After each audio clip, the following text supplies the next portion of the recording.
Bismillahirrahmanirrahim. Assalamualaikum warahmatullahi wabarakatuh.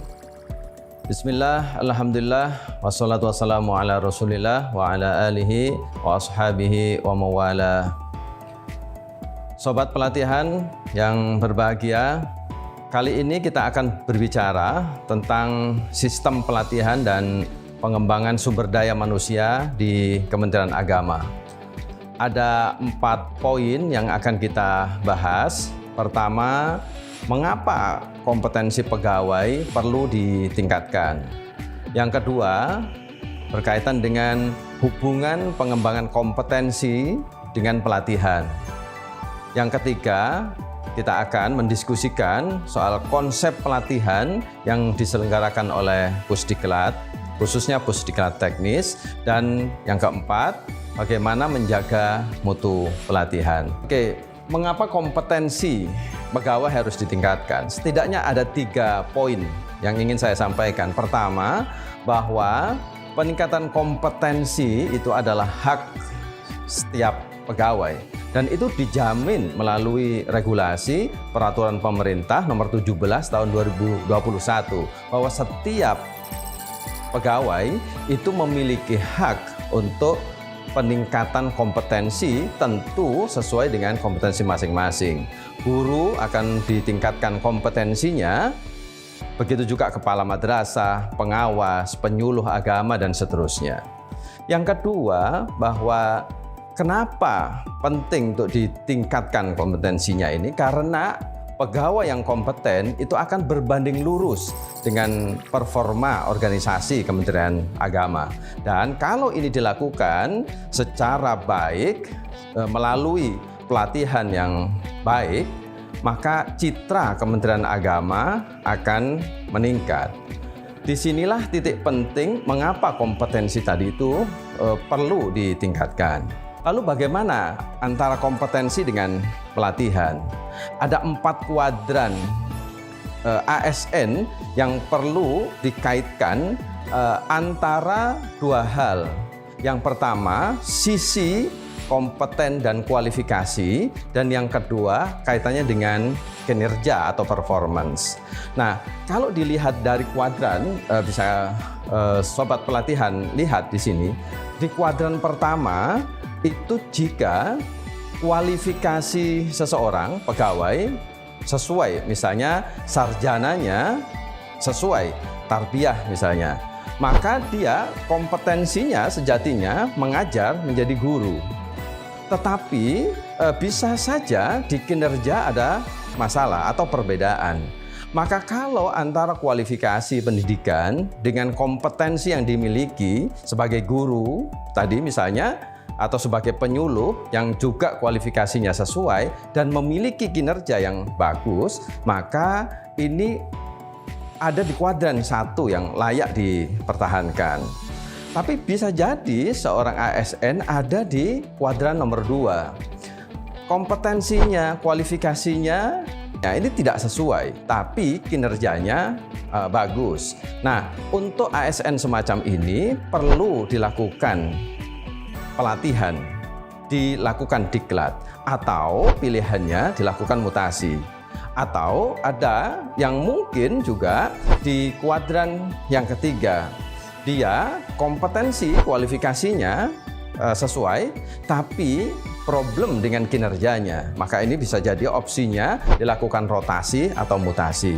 Tapi jangan sampai ASN tidak kompeten, tidak memiliki kualifikasi yang relevan, dan juga tidak memiliki kinerja. Maka ini perlu kemudian dilakukan rasionalisasi. Nah, 4 kuadran inilah yang untuk bisa menggambarkan bagaimana posisi seorang ASN dan hubungan antara kompetensi pelatihan itu bisa dilakukan. Lalu konsep pelatihan yang diselenggarakan oleh Pusdiklat Kementerian Agama itu bagaimana? Sobat pelatihan, kita sekarang menghadapi perkembangan yang luar biasa. Masing-masing ASN memiliki kebutuhan yang bermacam-macam. Pusdiklat ini juga mendapatkan banyak sekali penawaran kerjasama dari berbagai pihak, dari dalam internal Kementerian Agama sendiri dan juga dari luar. Untuk kebutuhan-kebutuhan unit di dalam Kementerian Agama sendiri itu banyak sekali. Ada Bimas Islam, Bimas Kristen, dan Bimas agama yang lain. Ada Direktorat Jenderal Pendidikan Islam, ada direktorat terkait misalnya dengan penyelenggaraan haji dan umroh. Ada sekarang unit baru Badan Penyelenggaraan Jaminan Produk Halal. Nah, masing-masing kami menyebutnya sebagai user itu harus mendapatkan pelatihan yang relevan. Karenanya maka user based training itu yang kita akan coba terapkan, pelatihan yang berdasarkan kepada kebutuhan user masing-masing. Dan makanya Pusdiklat akan mengembangkan setidaknya 3 skema pelatihan. Yang pertama, pelatihan yang konvensional seperti kita lakukan sekarang itu dengan tatap muka, di mana prinsip penting di sini adalah pada human, pada manusianya. Setiap orang bisa melakukan tatap muka di kampus, di Pusdiklat, Balai Diklat, Keagamaan, atau tempat-tempat yang ditunjuk berdasarkan dari kebutuhan. Nah, ini sudah berjalan dengan bagus selama ini. Namun ketika masa pandemi kita melakukan modifikasi yang kita kenal sekarang menggunakan istilahnya blended learning atau distance learning, di mana gabungan antara tatap muka dengan online based learning. Nah, ini menggunakan learning management system. Dan meskipun tetap tatap muka, narasumber, widya suara kita manfaatkan untuk bertemu langsung, berinteraksi dengan peserta, tapi saat ini memang ada kecenderungan bahwa pelatihan juga perlu didesain dengan pola baru, kecenderungan baru, kebutuhan-kebutuhan baru. Apa itu? Yaitu menggunakan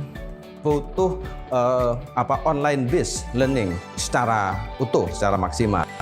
Nah, inilah yang kita kemudian gunakan di Pusdiklat. Sudah kita perkenalkan ada MOOC, Massive Open Online Course. Jadi sifatnya pelatihan yang dibuka kepada publik, kepada masyarakat, dan secara khusus karena ini terkait dengan pegawai Kementerian Agama, dan mereka bisa memanfaatkan sepenuhnya MOOC ini untuk belajar mandiri. Semua media, proses pembelajaran, kurikulum dirancang, dan ini sepenuhnya menggunakan mesin. Jadi masing-masing orang akan memiliki waktu yang berbeda-beda untuk mengikuti pelatihan ini secara mandiri, dan jika sudah selesai mereka juga akan mendapatkan, para pegawai ini akan mendapatkan sertifikat yang sama dari Pusdiklat. Sobat pelatihan yang saya hormati, bagaimana kemudian menjaga mutu pelatihan ini? Kami di Pusdiklat concern betul dengan terus akan melakukan perbaikan untuk menjaga mutu pelatihan ini. Kami sudah memiliki akreditasi lembaga, dan bahkan Pusdiklat ini juga sebagai lembaga yang melakukan akreditasi terhadap BDK, Balai Diklat Keagamaan. Nah, yang kedua, untuk akreditasi ini penting untuk kami jaga baik di Pusdiklat maupun di BDK. Akreditasi ini akan memastikan bahwa pelatihan terstandar dengan baik.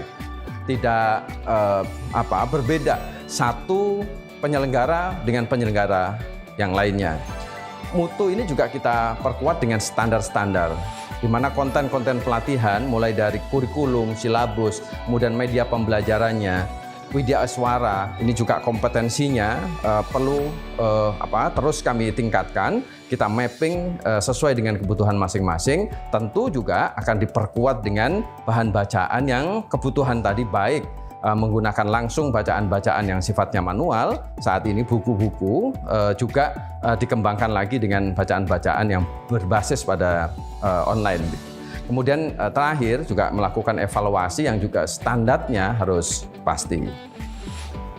Itulah beberapa poin penting yang dapat saya sampaikan. Mudah-mudahan bermanfaat. Assalamualaikum warahmatullahi wabarakatuh.